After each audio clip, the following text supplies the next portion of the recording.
Kun sagantaa BBC Afaan Oromooti. Nu waliin tura.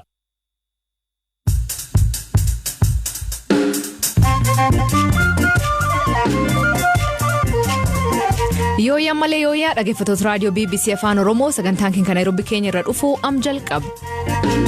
Kophee irra keessatti sababoota waraanii naannoo Tigraay baay'eef tokko jiraatonni loltoota haleeluu jedhan. እየደረሰበት ስለሆነ humni lammii kooti jedhee dugda isaa kennee deemu guyyaa guyyaan haleellaan irratti raawwatamaa waan jiruuf yeroo aara galfii yoo kennine wanti bara dabre nu yaaddeessaa ture. Miseensa gumii sabaa Abbuseen Dheengee kadhiyoo Nairobi du'e eenyu? Nam beelsi mufachiifne kanakoon mufachiifne nama ufirraa yaadu nama gara ufirraa gara naannoo qabsootti yaadu nama kokkomnaa nam taphataa nam qoosaa nam baay'ee. Kanadaatti ho'i cimaa lubbuu nama hedduu galaafachuu fi oduu dabalataa nu waliin tura an Asli Galgalooti.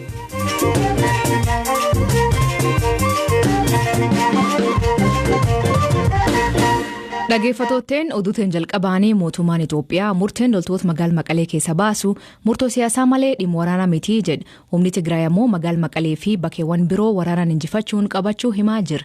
Gaafa humnoonni Tigraay magaalaa guddittii naannichaa qabachuun ibsame mootummaan Itoophiyaa ammoo dhukaasa dhaabuu gamtokkoon labsuun ni yaadatama. Ministeerri muummee Itoophiyaa Abiy Ahmed ibsa kennaniin raayyaan ittisa biyyaa achi akka ba'uu fi murtee dabree akkanaan hima. ወገኔ ብሎ ጀርባውን ሰጥቶ የሚሄደው ኃይልም በየቀኑ ጥቃት እየደረሰበት ስለሆነ humni lammii kooti jedhee dugda isaa kennee deemu guyyaa guyyaan haleellaan irratti raawwatamaa waan jiruuf yeroo aara galfii yoo kennine wanti bara dabre nu yaaddeessaa ture har'a nu yaaddeessu. Misaa'ilaa fi meeshaalee keenya baasneerra akka kaleessaatti dhimmi ittiin sodaannu hin jiru.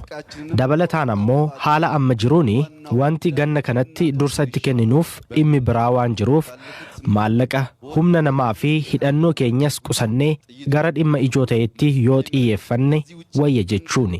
Ji'oota 8 darbanitti maallaqa naannichaa baay'ee jedhan kan himu ministeerri muummee Abiy jiraattota naannichaa waraana mootummaa irratti haleellaa raawwachuu hima. ባለፉት 8 ወራት በወታደራዊ መስክ ካለው ወጪ ውጪ Ji'oota 8 darbanitti baasii loltummaan jiruun ala rasaasa nyaataa fi uffannaa hin dabalatu.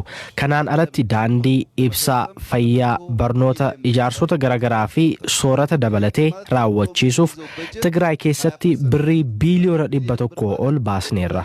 Birrii biiliyoona 100 jechuun bajeta barana qabannu keessaa harka 20 jechuudha. Biiliyoona 100 jechuun bajeta waggaatti Tigraayif ramadnu dachaa 13 fi 14 ol jechuudha. Waggaatti biiliyoona 8 qabannaayyuu. Baasii fi dadhabbii kana hunda erga goone booda garuu humnuma keenyaan sarara ibsaa suphuuf namoonni deeman du'aniiru. Nyaata raabsuuf wayita deemanitti ajjeefamaniiru. Tajaajila bilbilaa dabalatee kaanis ijaaruuf kanneen deeman balaan garagaraa irra gaheera. Haa ta'u malee namni tokkollee waan gaarii hojjechaa jirtu itti fufaa kan nuun jedhe hin turre. Hunduu sababa keessaniin beelli galaa jira. Eessii dhorkitan, kominikeeshiniis danqitan, waraana dhaabuu diddan, waraana Eertiraa galchitan kan jedhanii fi himannaawwan wal fakkaatoo taantu ture. አምና እንደምንሰጋው አይነት ስጋት በኢኮኖሚም በወታደርም በምንም sodaa bara dabre keessa gama diinagdee waraanaa fi kaaniin qabnu waan amma hin jirreef sodaa amma harkaa qabnu dhiisnee achitti humna keenya yoo qisaasne lama dhabduu ta'urra dabree faayidaan biraan irraa hin argamu. Jalqabarraa akka mootummaatti waraana yuunifoormii uffatee sarara qabuu fi bakka itti dhaabbatu kan beekutu nu mudatee ture. Kanaafis guyyoota 15 fi 20 nutti fudhate. Waraanni akkanaa kun guddoo nu rakkifne. Boodarra haala murtaa'een hirratus garee shiftaa tahee dhokatutu nu mudate. Haala teessuma lafaan kan rakkisu ta'us barbaadnee muraasas qabnee garii ammoo tarkaanfii irratti fudhannee turre. Kana gochuufis teknoolojii fayyadamuu dandeenye turre. Lolli amma jiru garuu jijjirameera. Waraanni amma jiru mandara kamiyyuu loltuun yogguu deemu nyaapha tokkollee hin argu. Ummata callaa argata. Loltuun achi gale lakkoofsi isaa yoo bicuu ta'e diinni tokkollee hin jiru jechuun keessa dabree otoo hin deemin dugda duubaan namoonni baay'atanii weeraruun gajaraa fi kilaashaan haleelu. ሰዎች ወረውት በክላሽም በገጀራም ይጨፈጭፉታል። Raayyaa ittisa biyyaatti qindeessa ijaarsa waraana kataan Leeftinant Jeneraal Baacaa Dabalee waraanichi haali isa waan jijjiireef raayyaa ittisa biyyaatti ba'uu fi sabab ta'ee jedhe. ትግራይ ተከበሃል የከበቡህ ነገሌ ናቸው እነዚህ ማጥፋት አለብህ ትግራይ መርፈምቴታ ከንስመርሴ ጀረ ከነፋቲ isaan balleessuu qabna. Kanaan dura falmitee bilisa kan baafte har'as weeraruu fi qabeenya kee fudhatanii deemuu fi kanaaf ka'e jechuun irra deddeebiin duulli ture. Kuni maaliif nu waliin loluu caala uummata of dura qabuun waraanuu fi sana booda sanyiin kakaasuun hawaasni hiriiree akkaataa kanaan wayita dhufu hawaasa kana ajjeesuun amala loltoota keenyaa miti. Tigraay keessatti humni bobbaafnee fi shororkeessitoonni akka qabaman nuti barbaannu waliin gitanii jeneraalota 17 caalan siiviloonni 10 caalan. Nuti garuu loltoota 50,000 caalan naannichatti bobbaafne. Tigraay kan seennee fi olaantummaa seeraa kabachiisuuf malee Maqalee yookiin immoo iddoo biraa bilisa baasuuf miti. Yeroo sanatti Maqalee qabannaa sababni jennee fi gatiin yeroo sanatti qabdu amma akka hojii waraanaatti gargare. Juntaa qabuuf asiifachitti loltoota bobbaasuun faayidaan ammatti qabu xiqqaadha. Sababiin isaa juntaan Itoophiyaaf sodaa guddaan uumu. Shororkeessummaan TPLF Tigraay keessatti uume daangaan qabu. Gara giddugaleessaatti Affaar, Raayyaa, Eertiraa fi Umaraatti socho'uu kan jedhamu humna dhabus yeroo kamiyyuu shororkeessitoonni kan raawwatan waan ta'eef waraanni keenya sadarkaa to'achuu danda'u irraan geenyeerra. Ministeer Deetaan Ministeera Dhimma Alaa Ambaasadar Ridwaan Hussein Gamisaatiin mootummaan Itoophiyaa ammaan booda wanta naannoo Tigraay keessatti raawwatamuuf itti gaafatamuu hin danda'u jedhu.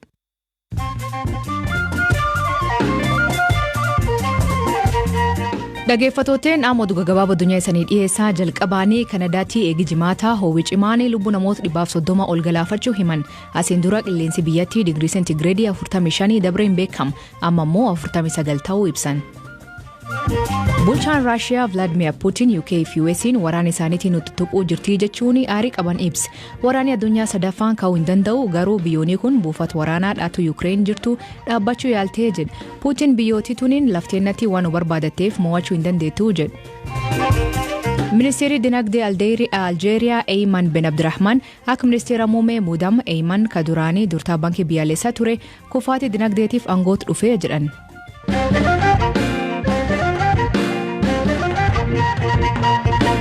Adda bilisummaa Oromoo Abbaawutii miseensa gumii saabaa fi itti gaafatamaa dippiloomaasii biyya laka ture Abdheengee Huseen kan jimaata dabree Naayiroobii lubbuu dhabee nam qabsoo Oromoo keessatti qooda guddaa qabu jedhanii hiriyoonni qabsoo keessa waliin turan.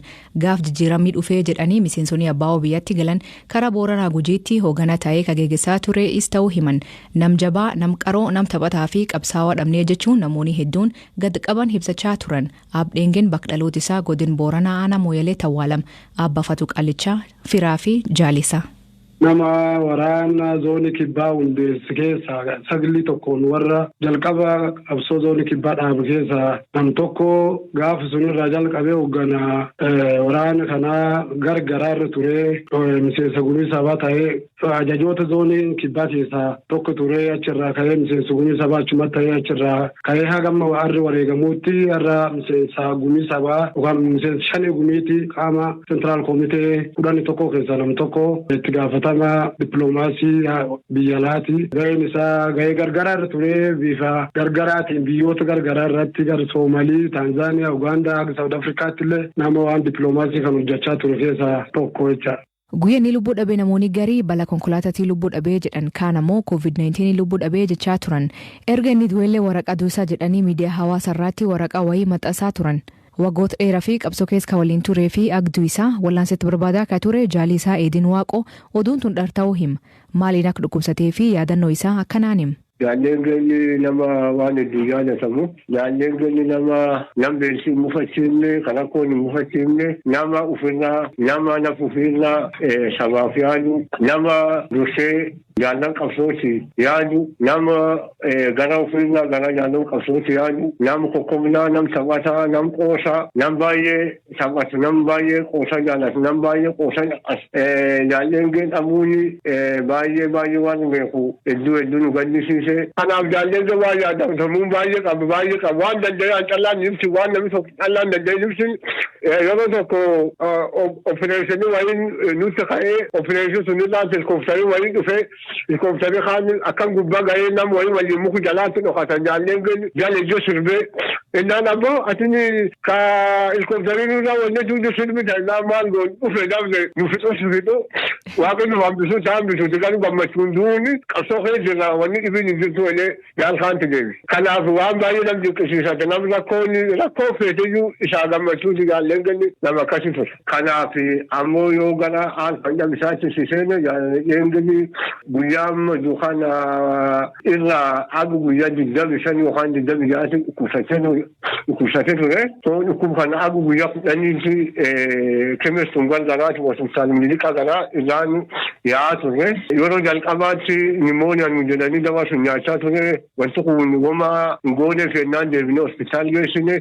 Koofidii kan laalaalanii koofidii laalanii guyyaa 3 duubatti deebi'ee koofidii qabdaa jedhanii garuu amalisa qilleessu kun ba'uu dide akkasitti lubbuun isaa baate eegas ammoo inni du'e naana akkuma ammatee teekinooloojii gargaaraan ba'e dhalaan faca'e dhalaayaa hospitaalti nyaata irra ba'e ka ittisi duudaan eegee akkaataa inni itti du'edhanii namni wayii barreessee jira. Kun ammoo warri kan tolchuu fedhi diinaa eegee jaalataaf hin jennu akkuma ummati kun wal nyaatu akkuma ummati kun wal hanyu akkuma ummati kun wal shakku godhuuf godhanii. Kanaaf ammoo kun akka dhalaa kan warri kun warri oloon kan hin goonaa yoo sunnis akka nyaatamu hojii sun agarre dhalaan dokumentiin eegee qabuyyuu wanni maqaan isaa suniyyuu kaama eegee useen maqaa isaati garuu maqaan dokumentii isaa sun ta'uu dhabuun kasin nyaatan beeku sun ta'uu dhabuun warri nyaatame.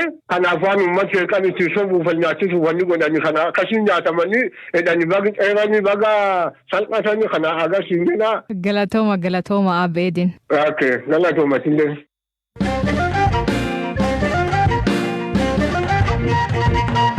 Waggaa dabree ajjecha weellisaa jaalatamaa Hacaaluu Hundeessaa hordofee Itoophiyaatti jeequmsi guddaatti ka'e namoonni hedduun lubbuu dhabanii kan madaanii kagarii ammoo hidhaman ganama awwaalchisaa jeequmsi ka'eenii dargaggoon yeroo san lamee jedhamu qa'ee maatiitti rasaasan dhahame waayilikeen Namaayyoo Ittaanaa amboo qa'ee isaaniitti dargaggoo kan haasofsiise ganam suni maaltu tureen eegala. Gaaf sana ganamaan ka'e ganama erga faazariin na kaase ganama jechuudha. Hacaaluu du'e naan jedhe Hacaaluu kamiin jedheen Hacaaluu Hundeessaa naan jedhe amanuun dadhabe achi ganama ka'e tanan TV'n naan banu dhugaadha. Achi uffata uffadhee caammaa kee wadhee tanan bahee nyaatas qursii mana hin jenne ijoolleen karaarra jiru achi gara Finfinneetti jedhan ijoolleen nutis gara Finfinneetti deemne achi ganama ergan ka'e garuma mana Hacaaluu safarri nagaa ture iddoo safara Hacaaluu jechuudha. Achi poolisoonni garagalanii dhufanii bukkee qabatanii achiin karaa galakkisaa jedhani. Bakki itti rukutamte eessa? Achuma mana Hacaaluu fuuldura. Maal gootanii jennaan? Yoonnaa sana ijoolleetu dhagaa darbachuu jalqabanii nutis wajjumaan turre kaa ijoollee faana jechuudha achumatti. Kanaaf poolisii wayii duubaan itti fiigee dhufe achumaan garagalee naan ilaalu kana barbaadee naan jedhe garagalee naan ilaalu na rukutee bakka achumatti jechuudha. Achi eegicha sobee tanan jechuudha. Asirraa fuudhee tanan mataa koo irratti dibe akkana rukunne deebisanii jechuudha. Achi ammas ijoolleen dhufanii na kaasanii manatti na galchanii mana isaaniitti jechuudha. Achuma mana Hacaaluu fuulduraadha. Maal kee rukutamte? Jilbaa ol jechuudha. Baay'ee miidhameera moo baay'ee na dhukubaa jira. Kana bichoota wanti miilis gabaabbateera. Inni dakaas jeessoo baay'ee madeesseera miilicha jechuudha. Waan baay'ee madaa sadii baay'ee nyaara jechuudha. Eeguutu geesse eessatti of barte? Achumattuu of bareetanan ture ergan ciisee jechuudha. Waan ta'e na beeleesse waan ta'e na dheebeesse achumaan achiyyuu okaa nyaadheera achumatti ergan ciisee jechuudha. Ergan rukutame okaa nyaadheera bishaan isa xurii dhugeera. Asin ture gaafa jalqabaa jechuudha. Riifara na galchanii guyyaa 12 ergan ciisee riifara na barreessanii gara Tukur Ambassaatti jechuudha. Gara Finfinneetti. Achittis ji'a tokkoof 7 ciisee achi immoo gara kanatti ni erganii gara Ambootti jechuudha. Faayiteetta waan jettu naan jedhanii manattis ji'a 2 wajjin 3 waan ta'een ciisee homaa socho'uu hin danda'u. Xiqqoo ergan ture ji'a 2 ji'a 3 ergan ture na dhukkubee baay'ee jechuudha. Miilchisa jeensuu madeesse jechuudha. Innis na dhukkubee inni lafees gargar kan ba'e innis na dhukkubee. Baay'ee yaalii si barbaachisaa naan jedhu isaan jechuudha. Yaalii gaasii barbaachisaa lafeen baay'ee immoo hin ulfaata naan jedhanii. Sabab kanaa fi barnoota daankutuu kan himu yeroon isaan barumsatti deebi'uu fi hojjetee of gargaaru dubbata. Gambiraatiin albaamii Hacaaluu sadaffaan Maammaliisa jedhu erga gabaarraa dhiyaatee guyyaa muraasan booda chaatii iTunes ka Ameerikaa irratti gara sadarkaa jalqaba jira. Kunatti Oromoo fi milkaa'ina guddaa. Dhaggeeffattootni sagantaan irraa ganuma nu eeggatanii dhaggeeffachuu keessaniif ulfaadha isaniin jedha. Mammaasii galgal hanaa ilmi abbaana baaree gufuteet dheetaa jedha. Hiikan isa isaan biraatti maanii kooment keessatti nu beeksisa. Sagantaa kan qopheesse Elias Mulugeetaa gamte teknikaatiin Oskaar Bunga kaisaniif dhiyeessan Asli Galgalooti agborii isaatti akkana nagaa waaqa kee bulaa oraa bulaa deebana hangafamaan dhan bulaa.